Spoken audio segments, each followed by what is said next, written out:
Hello, my name is Chris de Koning and I am fascinated by the history of astronomy, and I would like to stimulate your interest with the following tale.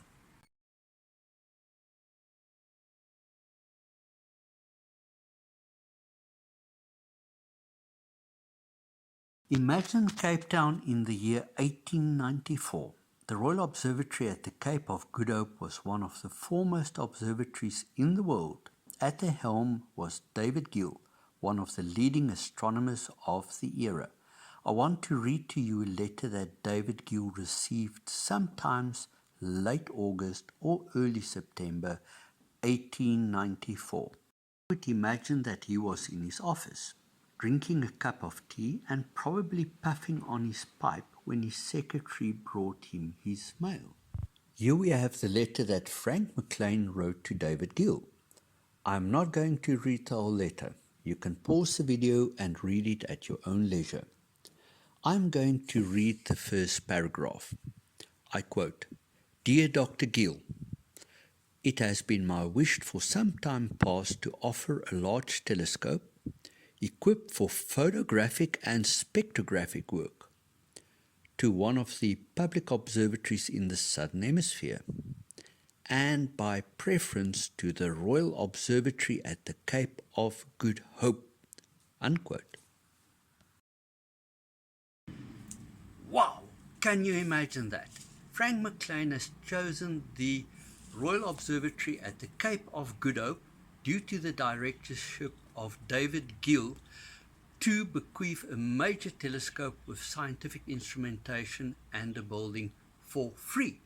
For the time, this telescope was cutting edge in design. It was capable of astrophotography as well as spectroscopy. I wonder how many times Gill reread the letter before the message sank in.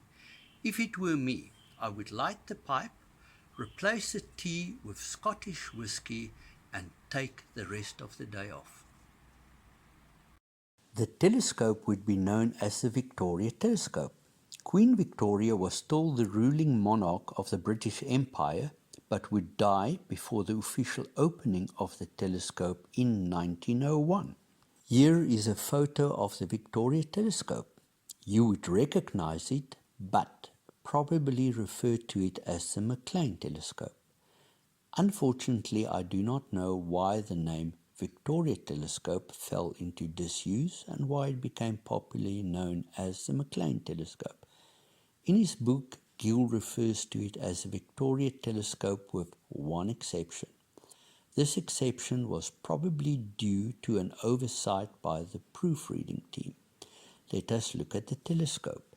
The thicker tube on the top is a photographic telescope with an aperture of 24 inches, and the lower tube is the visual telescope with an aperture of 18 inches. The telescope, as mentioned in the letter, was manufactured by Sir Howard Grubb, Parsons and Company Limited of Ireland, more commonly known as Grubb Parsons. However, as a result of the political situation in Ireland at the time, the workers perceived the company as pro-British and thus stalled construction. This meant that the telescope was completed a year late, in 1898. The objective lens had to be sent back for reconfiguring, which was probably due to sabotage by Grubb employees. In the letter, McClean referred to the scientific instrument as the slit spectroscope. It became known as the four-prism spectrograph. By analyzing starlight through spectroscopy, the first detection of two chemical elements, namely silicon and keropium, were made with this telescope. The objective prism shown here is now housed in the museum in the McClean building, which used to be the laboratory. In the letter, Frank McClean refers to a light observatory to house a telescope. As you all know, the current building is a very sturdy, heavy-duty building. I don't know the story behind the change of building requirements. My guess is that the British Admiralty was willing to spend the money and they asked Sir Herbert Baker to design the building. Baker was one of the top architects of the British Empire. For example, he designed the Union buildings in Pretoria, Groote Schuur Estate, as well as this building. The dome was built by T. Cook and Sons Limited of York in the United Kingdom. The floor can be raised and lowered by means of a hydraulic system. For interest's sake, I am posting this photo of the Hamburg Observatory 1-meter Spiegel telescope dome. You can see this style of building was popular. This building was built approximately 10 years after the McClean building. Who was Frank McClean? He was the only son of John McClean, a wealthy engineer. Frank McClean retired after working for only 11 years and spent the rest of his life on astronomical pursuits as well as collecting art and antiquities. He designed a spectrograph and installed a telescope at his home in Tunbridge Wells, similar in concept to the one he bequeathed to the Royal Observatory. With this equipment, McClean did groundbreaking research into the spectra of stars in the Northern Hemisphere. This prompted him to bequeath the telescope to the Royal Observatory in the Southern Hemisphere. He visited the Cape Colony in 1897 and using this telescope, McClean discovered the presence of oxygen in spectrographs from Beta Scorpii, Beta Canis Majoris, Beta Centauri, and Beta Crux. For this work, he was awarded the Gold Medal of the Royal Astronomical Society in 1899.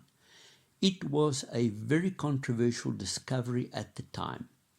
The son of Frank McClean, Francis, is described as the godfather of British naval aviation. Here we have the reply from David Gill, which was, as expected, very gracious. Once again, I'm not going to read the whole letter, just the second paragraph.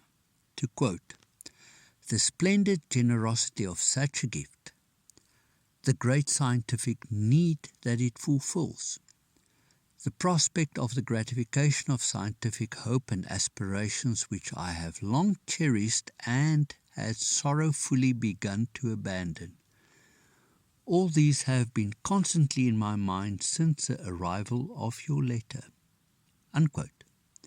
To give a bit more background details, this was an exciting period for Cape Town.